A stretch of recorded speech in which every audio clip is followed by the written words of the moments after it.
Pagod na ako sa mga tao, malakas manggago. Iladlad mo pa yung mga politiko na walang magagawa. Maninira para lang makakakuha ng simpatsya. Pero yung mga tao ang naging kawawa at nakaharap sa kamera. Akala mo magsalita mga propeta, pero wala man ang mga utak, puro lahat ay pera-pera. Nagtitiwala sa kanila dahil sila may diploma, pero malakas pa sila kay Judas mambiktima. Pag naimbestigahan sila, magbabayad sila sa mga taga-media na mga gago para kaisipan ng mga tao magsara sa isyo. Hindi naman kami mga bobo, pambentaryo kung magkano ang sweldo ng politiko. Pero bakit pa inyong naipon na luxury na uto at naging isang milyonaryo kapag kayo nalagay sa peligro? Sabay kayo agad magbabayad sa mga media na malakas manggago para ibalita ang mga grupo ng sabungero, para malilito lang yung mga kaisipan ng mga tao. Kaya yung pamilya umaasa na makakuha ng hustisya sa nangyari sa kanilang padre de pamilya. Pero ano nangyari? Sila na panganga dahil sa iyo mga politika na walang magagawa. Puro pagsamba sa pera, sa pera, sa pera, sa pera, sa pera.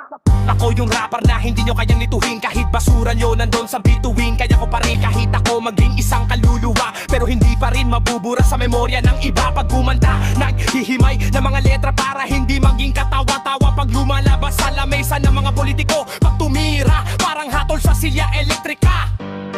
Pagod na ako sa mga tao, malakas manggago. Iladlad mo pa yung mga politiko na walang magagawa. Maninira sa kapwa para lang makakuha ng simpatsya. Pero yung mga tao ang naging kawawa at nakaharap sa kamera. Akala mo magsalita mga propeta, pero alaman ng mga utak, puro lahat ay pera-pera. Nagtitiwala sa kanila dahil sila may diploma, pero malakas pa sila kay Judas mambiktima.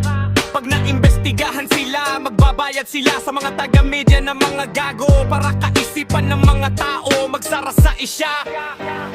Hindi naman kami mga bobo, pambentaryo kung magkano ang sweldo ng politiko. Pero bakit marami kayong naipon na luxury na uto at naging isang milyonaryo kapag kayo nalagay sa peligro? Sabay kayo agad magbabayad sa mga media na malakas manggago para ibalita ang mga grupo ng sabungero, para malilito lang yung mga kaisipan ng mga tao.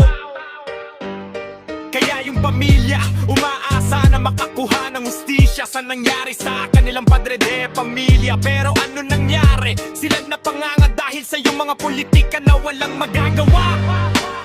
Puro pagsamba sa pera, puro pagsamba sa pera.